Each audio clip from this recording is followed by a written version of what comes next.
warahmatullahi wabarakatuh.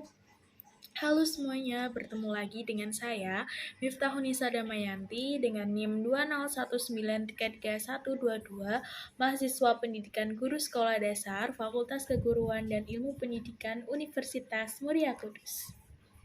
Pada kali ini, saya akan membuat sebuah video guna untuk memenuhi tugas dari mata kuliah Perspektif Global.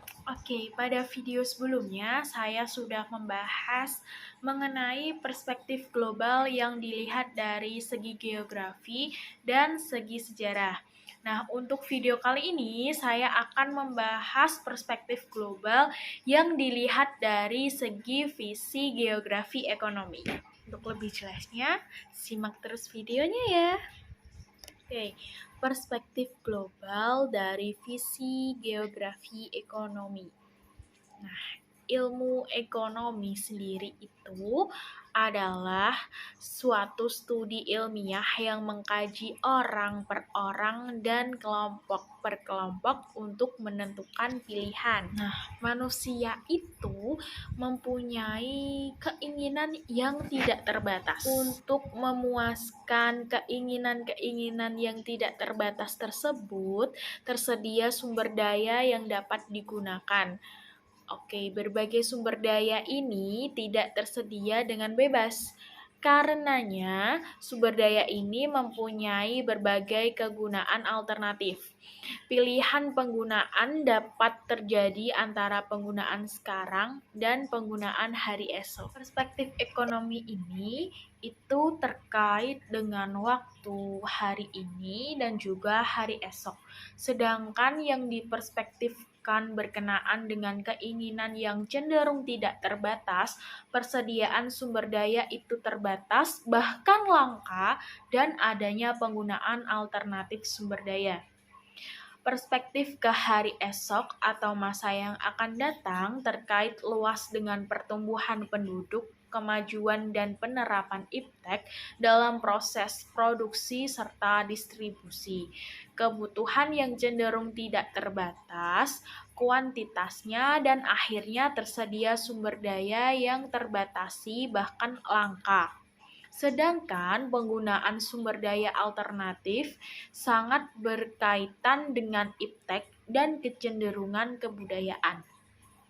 Pada masa sekarang ini, angka pertumbuhan penduduk dunia itu sangat besar.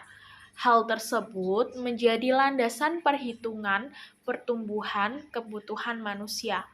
Ketidakterbatasan kebutuhan itu tidak semata-mata didasari oleh keinginan yang tidak terbatas, namun juga dilandasi oleh pertumbuhan yang mau tidak mau harus dilayani oleh persediaan dan peningkatan produksi. Sebagai contoh perspektif global visi ekonomi ini ialah di bumi ini terdapat sumber daya alam yang dapat diperbarui, itu seperti tumbuhan, hewan, dan juga daya alam yang tidak dapat diperbarui, itu seperti batu bara, migas, dan lain sebagainya.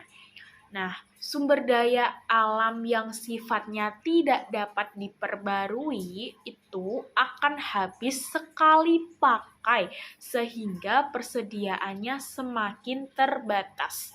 Sedangkan di pihak lain kebutuhan itu terus meningkat karena pertambahan penduduk, karena pertumbuhan perkembangan penduduk yang sangat pesat dan keinginan penduduk yang cenderung tidak terbatas.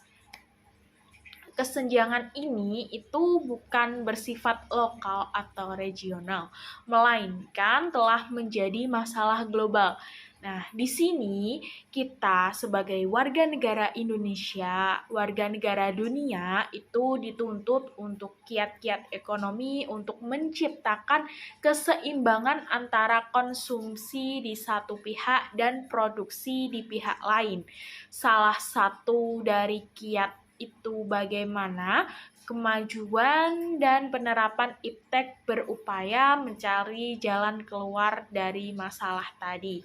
Jadi untuk masalah tadi, misal sumber daya alam yang tidak dapat diperbarui itu akan habis atau persediaannya itu menipis, kita sebagai warga negara Indonesia, warga negara dunia itu harus mengikuti mengikuti kemajuan iptek yang semakin berkembang secara pesat.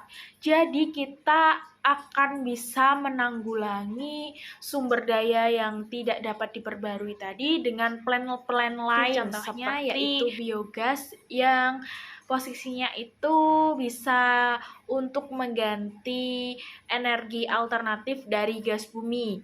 Selanjutnya ada pembangkit listrik air PLTA yang bisa menjadi alternatif dari tenaga listrik dan lain sebagainya.